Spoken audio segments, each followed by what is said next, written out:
waamicha isinii dabarsine kabajanii asitti argamuu keessaniif waldaan hawaasa Oromoo Minisoota guddaa galata isiniif qaba. Baga nagaan dhuftanii. Biyya bilisa keessa jirra, nama sagalee keenya namni gadi qabu hin jiru. Biyya kana keessatti mirga qabna, taaksii yookiin gibira kaffallee jiraanna.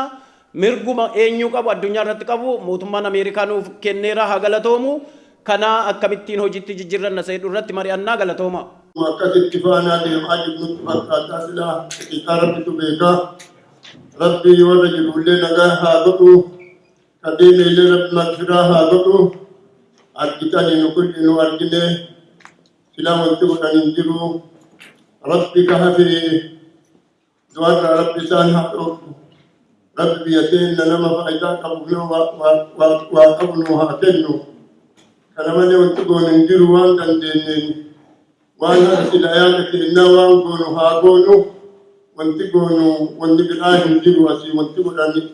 Salaamaa isa fi baaneetiniin haa goonu. Bakkee takkatti deemneetiniin biyyallee haala geessifnuu mangistillee haala geessifnuu yaadni biyya kanaa waan silaa namni biraa yaadu waan hin beeku waan wanti dhufeef kana ana dubbadhe iddima filadhee bakkee kana dhaabadhee rabbi nu haa gargaaru.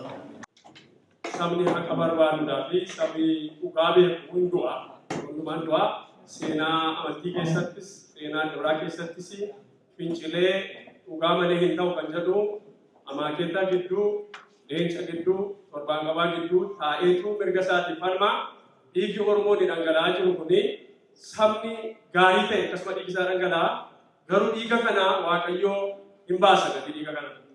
Gatiin dhiiga kanaa utuu baay'ineen hafu.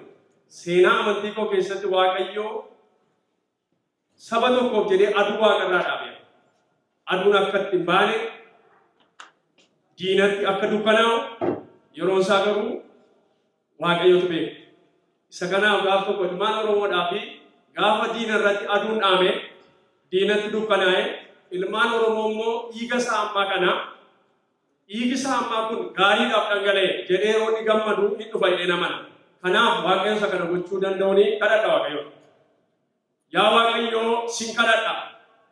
Dhiigatu dhangala'eera maaddii isaa keessatti, qe'ee isaa keessatti namni bofa ta'ee akka bofaa lafatti rukutamee du'aa isaa bira adeemaa jiru.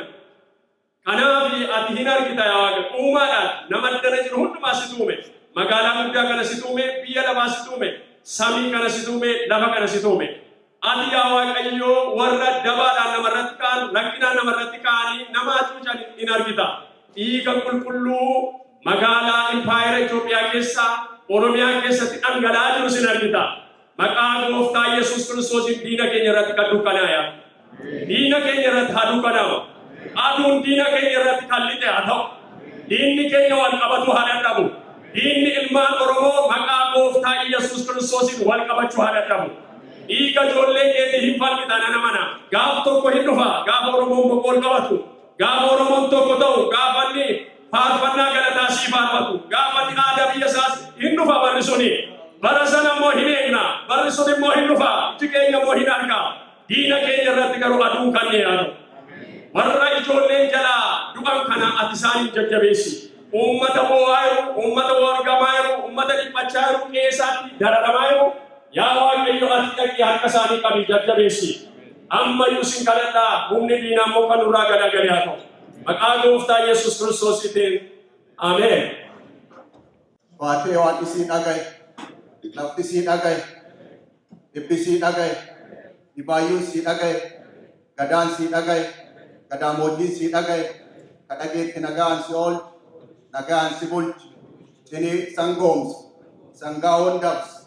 Wandabaa qabduun si bulchu, doloodhoo yaas, yaa Oromoo gabbis, diina Oromoo buqqis, Oromoo dhugaa falmatu ati Waaqayyoon beektaa ati cinaa dhaabadhu, Oromoo facaasuu duuntaan Oromoo diina facaaftu nu tolchu, nagaa nuu kenni, ijoollee biyya mirga ofii falmachuuf dhumte tana ati hin beektaa yaa Rabbi ati dhiiga kana kan dhangala'ee hafuu duuntaan Oromoo gumaa ofii baafattee biyya ofii irratti abbaa taatu ati nu tolchu. Diina biyya teenya irraa kaas, diina biyya teenya irraa kaas, tokkummaa nuu kenni, jabeenya nuu kenni, onnee nuu kenni, biyya teenya nu galchi, tulluu teenya nu galchi, malkaa teenya nu galchi, diina biyyaa baay'ee biyya teenya irraa nu buqqis, ati nu jalaa buqqis. Faatee hagana badhaadha, aga badhaadh gadaan quufaa gabbin barri nagaa toltu haa tolu.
waa'ee ummata Oromoo ka Finfinnee fi Amboo Baalee Itoophiyaa keessa gizee amma ajjeesaa jiran kanaa fi mariif asii baan. Raawwiin kun baay'isee raawwii nama gaddisiisuu hin gaddinaa garuu bilisummaan dhiiga malee du'a malee hin argamtu. Kanaafuu gaddina jennee duubatti hin deebinu waan barbaachisaa ta'e gara fuula duraatti sochoonee godhuu qabna jedhee amana. Ummata Oromoo ka State America 50 keessa jiraniif Eurooppaa, Awustiraaliyaa, Kaanaadaa jiran wal qabadhaa afaan tokko ta'a, harka tokko ta'a, humna tokko ta'a. Kanaafuu humna tokkoon akkaataa itti bilisoomtanii fi dhiiga ilmaan teenna kajigee kan akka deebiftan jedhee isinidhaam. Gaddi guddaan isinitti hin dhagaamin, gaddi isinitti dhagaame nullee nutti dhagaama waliin gaddinaa jira. Ummata keessan waggaa 120 gabroome kana keessa gabrummaa keessaa baasuuf kutattanii bahuu qabdanii jira. Mootummaan tankaarfii kana fudhatu mootummaa abbaa irreeti, mootummaa abbaa hunnaati. Wanni kun sin baasuu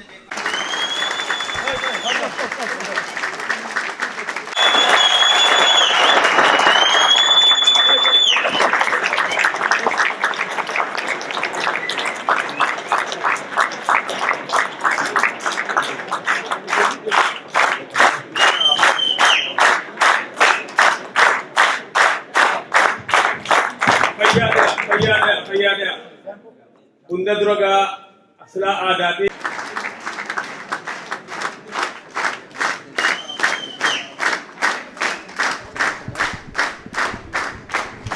fayyaada hunda duragaa aslaa aadaa teenya baga walgarreen isinin jechuu barbaada.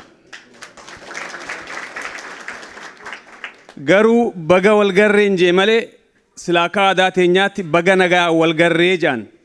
Nagaa waliin gararee gaddarratti wal garree kanaafuu isin arguudhaaf silaa gammachuu daangaa hin qabne tunatti dhaga'ama.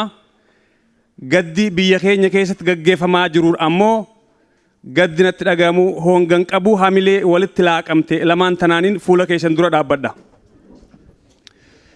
Waa hedduu silaa dubbachuun ni danda'ama ammoo irra deddeebi'anii dubbachuun yeroo qisaasuu yoo taate malee waan nu ida'uun qabu. Obboleeyyan kiyya abbootiin kiyya irra hedduun isaanii qabxiilee dubbatamuu qabu hundaa'u maxxansanii dubbatanii jiran. Wanni ja'amuu qabu ja'amtee jirti waan godhamuu qabu irratti xiyyeeffachuu qofa. Haa ta'u immoo qabxiilee takka takka anis itti hidhachuun barbaada.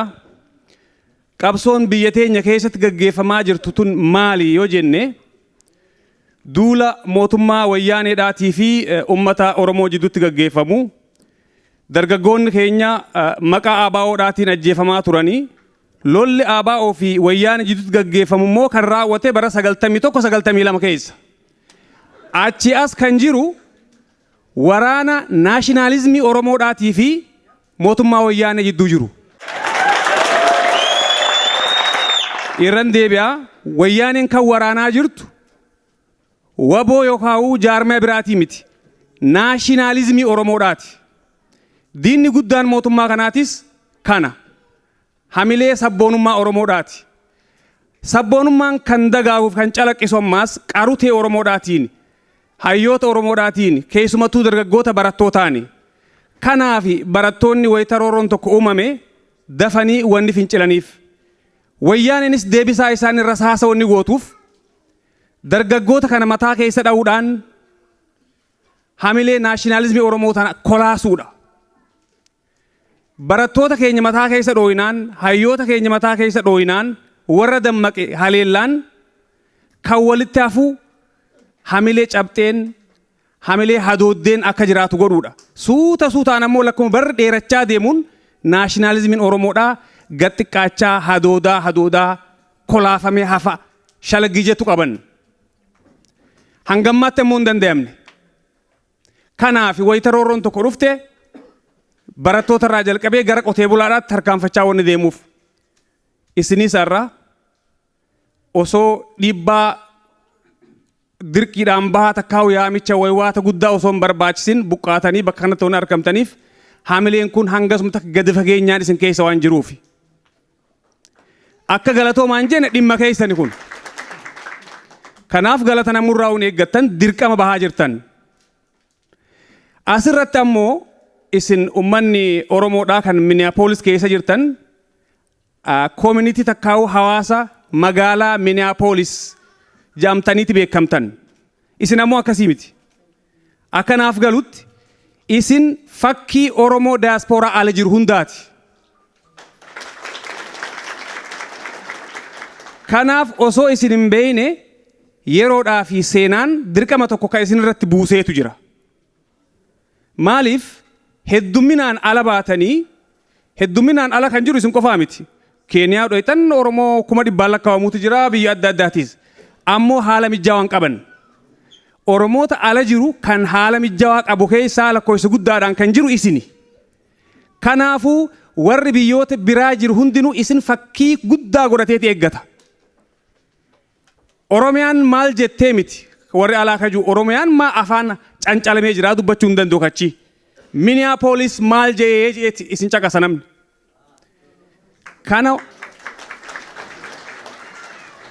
Kana waan ta'eef isin jabaachuu jechuun magaalota addunyaa keessa Oromoon jiru hundinuu jabaachuudha jechuudha. Isin laaffachuu jechuun ammoo if qofa osoo hin ta'in Oromoo biyya alaa jiru hunda akka laaffiftan akka isinitti dhagahamuun isinitti himuu barbaada. Eega kana jenne dubbi magaalaa Finfinneedhaa reefu himamee jira dubbi magaalaa Finfinnee qofaa miti. Sunis ifiifuu duuluma naashinaalizimii Oromoo irratti gaggeeffamu. Maaliif lakkuma magaalaan sun ballachaa deemuun magaalaan sun habashaawaa deemti. Kanaaf afaan Oromoo achi keessaa badaa, aadaan Oromoo achi keessaa badaati deema. Akkuma jedhame Oromiyaas bakka lamatti ciqqaawaa. Bakka lama qofaa miti immoo Oromiyaan bar tan duraanuu takka ciqqaawamtee wallo naannoo Amaaraa jala galee jira. Oromiyaa sadaffaa uumuudha malee Oromiyaan already lama taatee jirti. Kanaafuu fincilnis itti fufu qabaa. Fincilli immoo dhiiga barabaraan gabbaraa irraanfachiisaa itti deebinee gabbaraa osoo hin taane walitti dhaabbatee dhiigni hangi barbaachisu dhangala'ee bu'aa barbaadamu argamsiisuu waan qabuuf.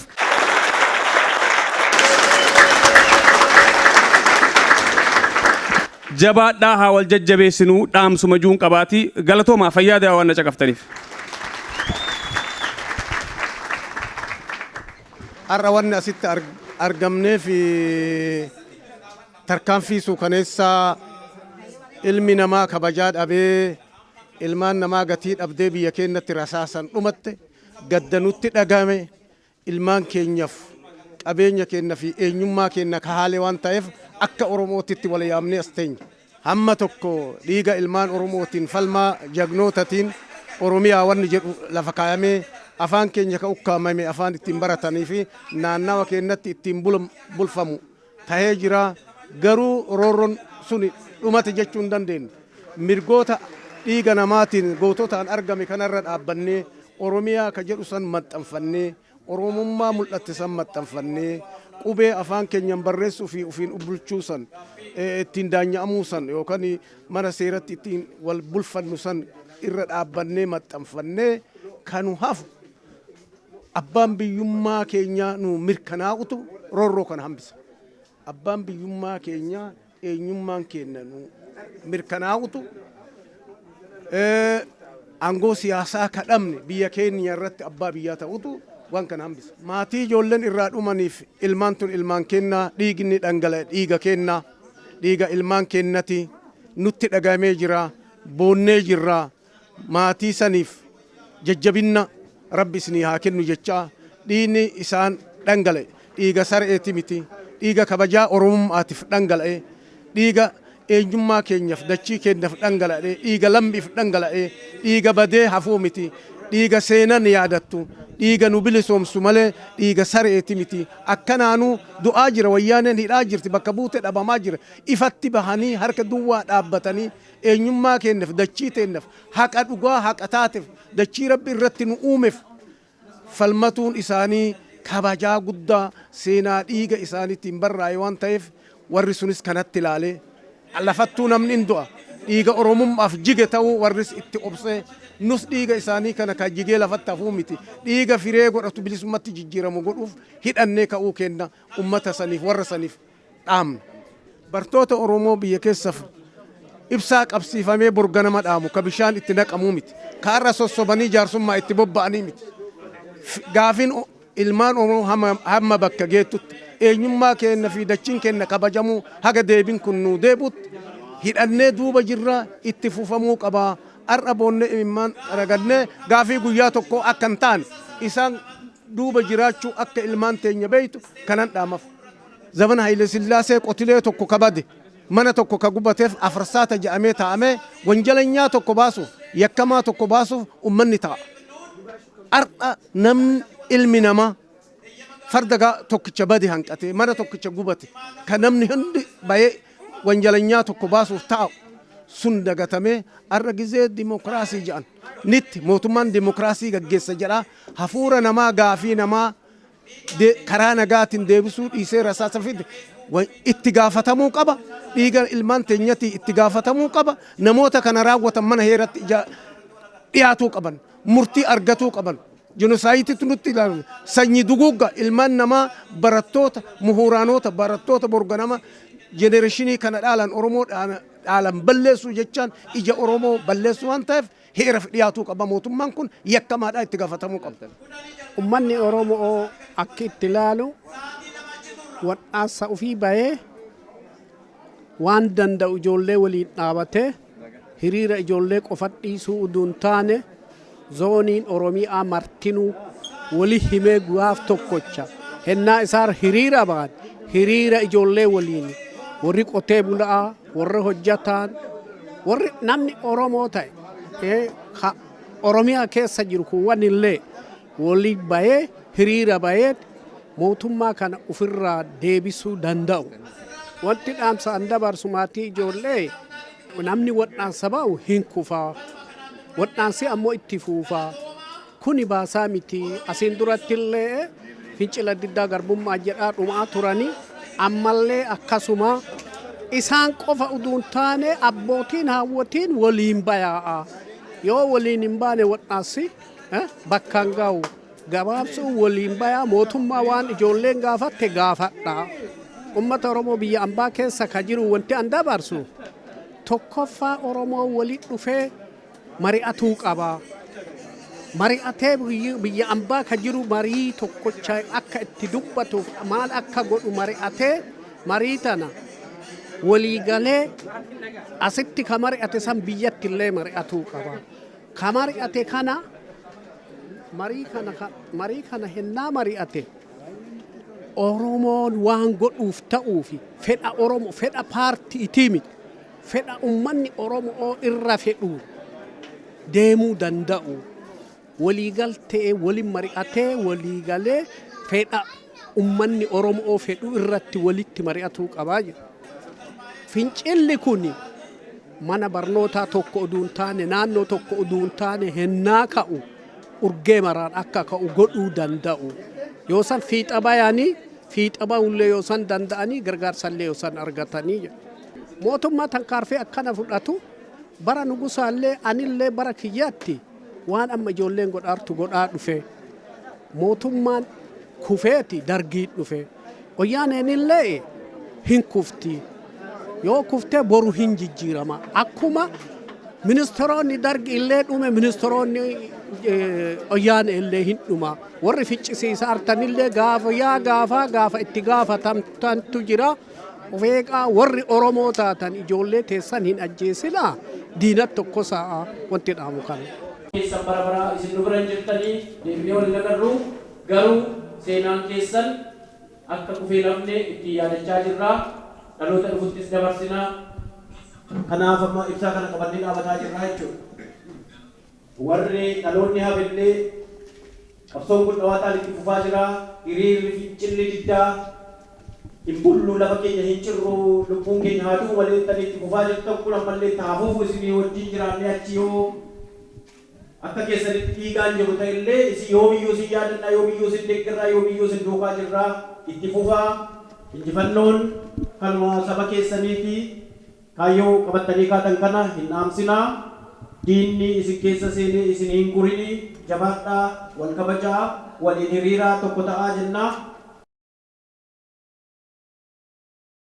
Qabsoon ummata barattootaati qabsoon amma ummata barattootaati lafaan haate kun akka dhaamuun qabne barattoota sanatti dhaamadha.